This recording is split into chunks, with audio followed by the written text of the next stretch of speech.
Blueberry का पेड़ फलों से भरा हुआ था। वो पेड़ जंगल के एक कोने में था, इसलिए जंगल के किसी भी पक्षी को उस पेड़ की जानकारी नहीं थी। जंगल में ठंड का मौसम था और ऐसे मौसम में भोजन बहुत मुश्किल से मिलता था। रानू चिड़िया और उसके दोनों बच्चे भोजन की खोज को निकले हुए थे।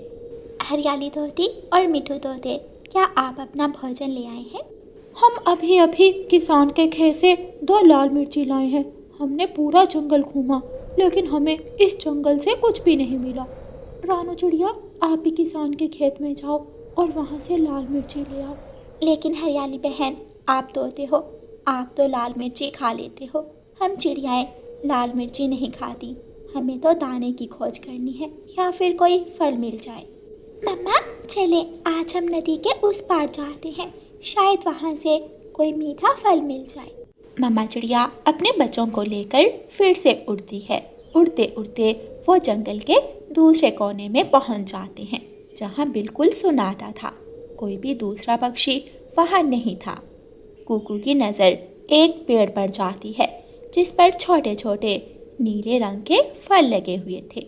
मम्मा मम्मा, वो देखें, सामने पेड़ पर फल हैं, हमें वहाँ जाना चाहिए। वो सब उस फलदार पेड़ के पास चले जाते हैं। मेरे बच्चों, ये तो ब्लूबेरी का पेड़ है, ये फल खाने लायक है। मम्मा चिड़िया और बच्चे उस पेड़ से फल तोड़कर खाने लगते हैं। वो सब जी भरकर फल खाते हैं। शायद इस पेड़ का किसी दूसरे पक्षी को नहीं मालूम, इसलिए इस पेड़ पर इतने ज़्यादा फल लगे हुए हैं। मम्मा, हम जंगल के दूसरे पक्षियों को भी इस पेड़ के बारे में जानकारी देंगे, ताकि वो भी इस पेड़ से फल तोड़कर खा सके। हाँ मेरे बच्चों, हम ऐसा ही करेंगे। पेट भर फल खाने के बाद वो सब वहाँ से चले जाते हैं। रास्ते में गोरी कौवी और कालू कौवा बैठे हुए थे। रानो चिड़िया, तुम भी खाली हाथ ही आ रही हो। लगता है तुम्हें भी भोजन नहीं मिला। नहीं गोरी बहन, मैंने और मेरे बच्चों ने जी भर के ब्लूबेरी के फल खाए हैं। अगर आपको भी ब्लूबेरी खानी है तो आप पूर्व की दिशा में जाएं। वहाँ एक ब्लूबेरी का पेड़ है जो फलों से भरा हुआ है। ये सुनकर कौवा और कौवी बहुत खुश होते हैं।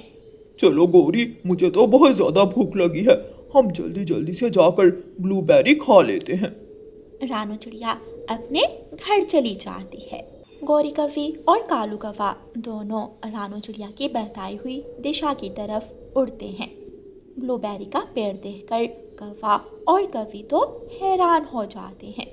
कालू, एक पेड़ पर इतने ज्यादा फल भी हो सकते हैं, मैंने तो कभी सोचा भी नहीं। गौरी, ये रानू चिड़िया ना जाने कैसे हर रोज कोई ना कोई फलदार पेड़ ढूंढ लेती है। दोनों कौवे जी भर के ब्लूबेरीज खाते हैं और फिर गोरी कौवी कालू कौवे से कहती है, कालू जी, कहीं ऐसा ना हो कि इस पेड़ से दूसरे सारे पक्षी सारे फल तोड़ कर ले जाएं और कल जब हम आए तो ये पेड़ खाली हो। गौरी, हम ऐसा करते हैं, हम इस पेड़ से सारे फल तोड़कर अपने घर ले जाते हैं और फिर मज़े मज़े से घर बैठकर ब्लूबेरीज खाएंगे। गोरी कौवी अपने पति की बात सुनकर खुश हो जाती है और वह दोनों कौवे पेड़ से फल तोड़ने लगते हैं। वो पेड़ से सारे फल तोड़कर एक बड़ी टोकरी भरते हैं और फल अपने घर ले जाते हैं। घर जाकर गोरी कौवी फलों से भरी टोकरी रसोई में रख देती है। गौरी, टोकरी के ऊपर कपड़ा डाल दो, अगर कोई पक्षी हमारे घर में आए तो उसे पता ना चले कि हमारे घर में इतने सारे फल हैं। हाँ, मैं ऐसा ही करती हूँ। मैं फलों की टोकरी पर कपड़ा डाल देती हूँ। और कालू, अगर कोई पूछे तो उसे मत बताना कि हमारे घर में इतने ज़्यादा ब्लूबेरीज के फल हैं। दूसरी सुबह रानू चिड़िया सुबह सवेरे उठती है। वो अपने बच्चों को साथ लेती है और तोते के पास जाती है। तोते भैया, आज आपको भोजन की कोई फिक्र नहीं, आप मेरे साथ चलें। आज मैं आपको मीठा फल खिलाऊंगी। लेकिन रानू चिड़िया, हमारे जंगल में तो कोई मीठा फल नहीं है, फिर आप हमें मीठा फल कहाँ से खिलाओगी? अंकल, हमने कल जंगल में ब्लूबेरीज का पेड़ ढूंढा है जिस पर बहुत ज़्यादा ब्लूबेरीज लगी हुई हैं। तोता और तोती खुश हो जाते हैं। रानू चिड़िया, उसके बच्चे तोता और तोती वहाँ से उड़ते हैं और वो सब ब्लूबेरीज के पेड़ के पास पहुंच जाते हैं। रानू चिड़िया, इस पेड़ पर तो कुछ भी नहीं है, पत्ते ही पत्ते हैं, एक फल भी नहीं है। ऐसा कैसे हो सकता है? कल तो ये पेड़ फलों से भरा हुआ था। मैंने और मेरे बच्चों ने जी भर के फल खाए। एक ही रात में सारे फल कैसे ख़त्म हो सकते हैं? रानू चिड़िया, क्या आपके सिवा किसी दूसरे पक्षी को इस पेड़ की जानकारी थी?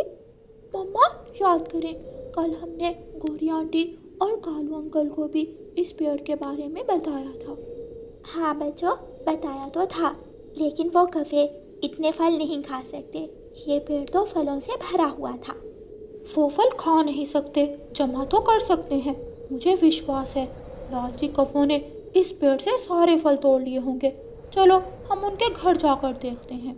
रानू चिड़िया अपने बच्चों को साथ लेकर कौवों के घर की तरफ उड़ती है।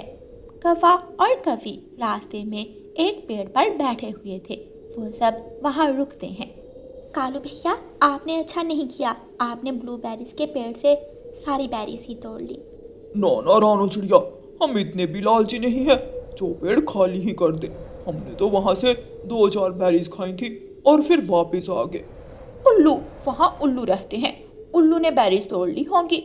लेकिन आंटी, उस पेड़ का तो किसी को भी नहीं पता था। उस पेड़ की खोज तो कल हमने की थी। रानू चिड़िया, मेरा तो भूख से बुरा हाल है। मैं तो किसान के खेत में जा रहा हूँ। आज फिर हम वहाँ से लाल मिर्ची ही खाकर अपना पेट भर लेंगे। तोता और तोती वहाँ से चले जाते हैं। चलो मेरे बच्चों, आज हमें कोई नया पेड़ ढूंढना होगा जिस पर फल हो। रानू चिड़िया अपने बच्चों को लेकर घने जंगल की तरफ उड़ जाती है। घने जंगल में एक बांसों का झुंड था। बांसों के झुंड की दूसरी तरफ केले के 2 पेड़ थे, जिन पर पके हुए पीले रंग के ढेर सारे केले लगे हुए थे। बच्चों, वो देखो सामने केले के 2 पेड़ हैं जिन पर केले लगे हुए हैं।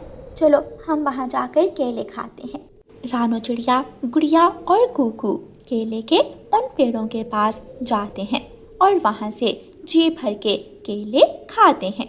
बच्चों, अब कोई भी कालू कौवे और गोरे कौवे को नहीं बताएगा कि केले का पेड़ कहाँ है। अगर उन्हें पता चल गया तो वो इन पेड़ों से सारे केले तोड़ लेंगे। मम्मा, आपने ठीक कहा। अब हम कौवों को नहीं बताएंगे कि यहाँ इतने सारे फल हैं।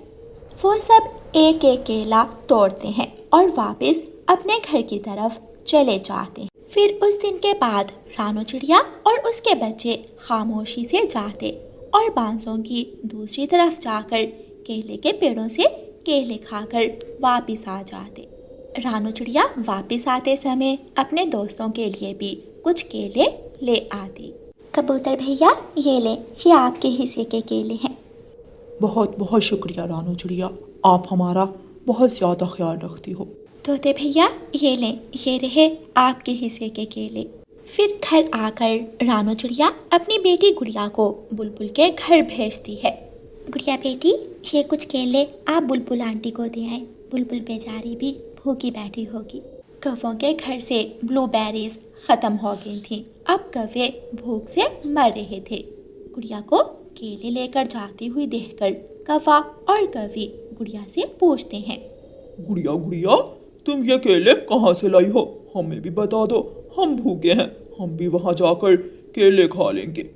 जैसे हमने आपको ब्लूबेरीज के पेड़ का बताया था और आपने उस पेड़ से सारी ही ब्लूबेरीज तोड़ ली, ऐसे ही आप सारे केले भी तोड़ लोगे। इसलिए इस बार हम आपको ये राज नहीं बताएंगे। गुड़िया वहाँ से चली जाती है। रानू चिड़िया अपने बच्चों को लेकर सुबह सवेरे ही केले के पेड़ों के पास चली जाती।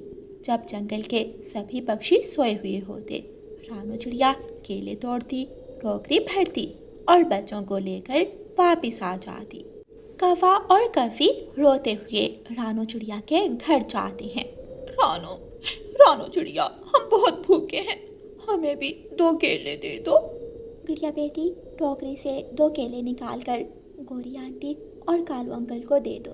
रानो बहन, हमें केले के पेड़ का बता दो ताकि हम भी वहाँ जाकर जी भर कर केले खा सकें। नहीं गोरी बहन, अब मैं आपको नहीं बताऊंगी कि केले का पेड़ कहाँ है।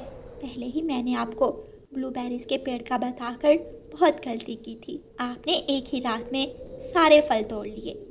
चल गोरी, अब तो ये 2 केले खाकर ही पेट भरना होगा, वरना हम भूख से मर जाएंगे। कौवा और कवि अपने हिस्से के 2 केले लेकर वहाँ से चले जाते हैं। प्यारे दोस्तों, कौवों ने लालच किया और अपना एतमाद खो दिया। अगर कौवे ब्लूबेरीज के पेड़ से एक एक बेरी तोड़कर खाते रहते और लालच ना करते तो आज रानू चिड़िया उन्हें केले के पेड़ का भी बता देती। इसीलिए तो कहते हैं कि हमें कभी लालच नहीं करना चाहिए, क्योंकि लालच बुरी बला है। और प्यारे दोस्तों, इस कहानी को लाइक, अपने दोस्तों के साथ शेयर और चैनल को सब्सक्राइब करना बिल्कुल मत भूलना।